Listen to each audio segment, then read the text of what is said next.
we spent the entire day, as people do at Disneyland, talking about all the many people who have died at Disneyland. Right. Which alarms me, because I have to figure that means like 40 people die at Magic Mountain every week and no one talks about it. But there's like 15 things. If you go Google it, Google Disneyland deaths, it's very interesting. The most horrific one is the Mark Twain boats coming in. I wasn't working that day, but I was an employee of Disneyland when that happened. I could have been, and I did a show right in front of that. It could have happened right there. I was there with Gorley, and you were there too, and he was saying, "Yeah, I worked here when that Smoke Mountain decapitation happened, or something like what was it? Thunder Mountain, the railroad. Like some kid got disconnected, and then."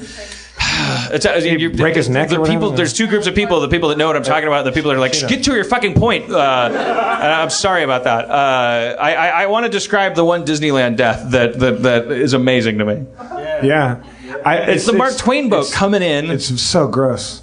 And when it comes around, if it's beyond a certain speed, you're supposed to let it go all the way around. And the people on board, it happens sometimes. They go, "What the fuck?" And they're, "Well, ladies and gentlemen, coming in too fast.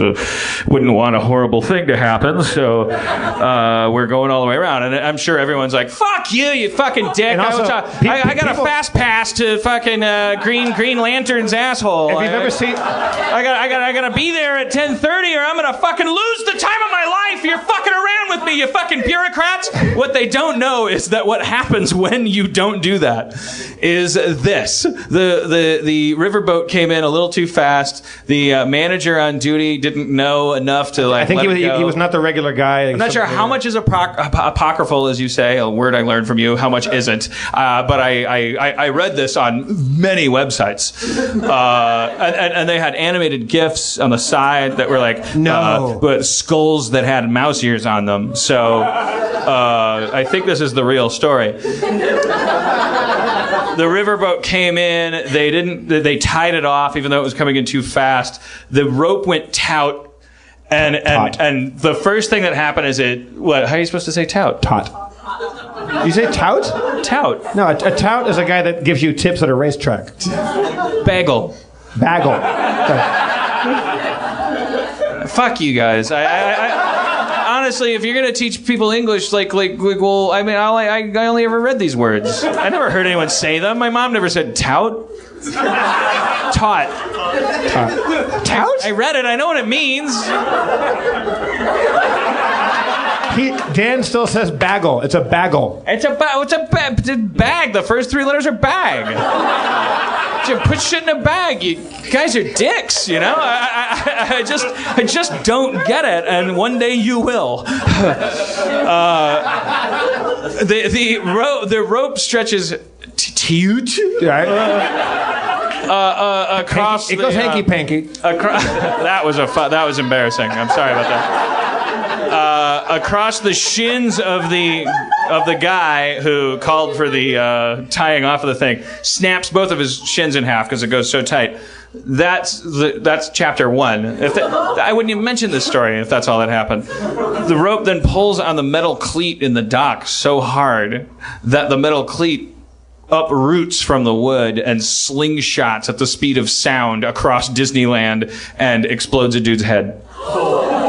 Yeah, and from what I remember, and again, who knows how much is apocryphal or not, but one guy's foot got mostly severed, I believe, and it went through a guy's head who got mostly decapitated. There was also, and the dude's shoe, the guy's shoe, I don't know how familiar you are with Frontierland, but apparently the dude's foot, the guy's shoe landed in the Mexican restaurant, which is it's not right there. It's like it's a long way for a shoe to go if your foot's still in it. Yeah, the Frontierland. You'd be racist to assume Frontierland is right where the Mexican restaurants are.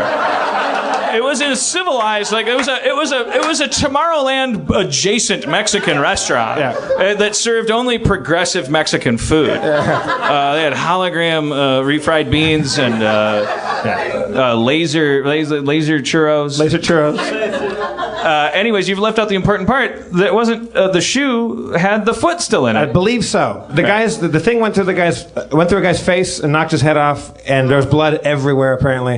And then it went through a guy's foot, and the foot landed in someone's enchilada.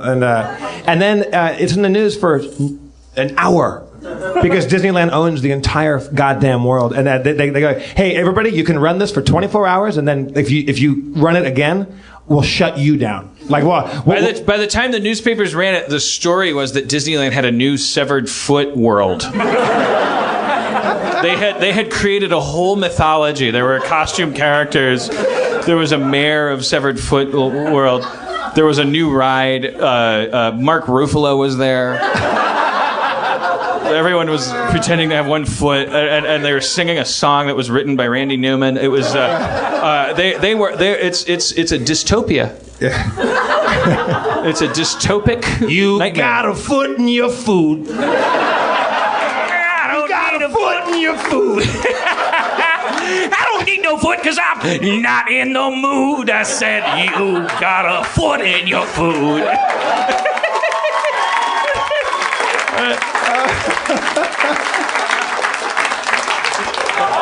Thank you for coming to Harmontown. Adam, everybody. One more time for Adam. Thank you all for coming. All right. You guys are the best. Thank you so much. We love you. Dan Harmon, I'm Jeff Davis. Thank you, everybody here at Nerd Melt. Halloween. Everybody dress as Jareth, for fuck's sake, and we're going to get it on.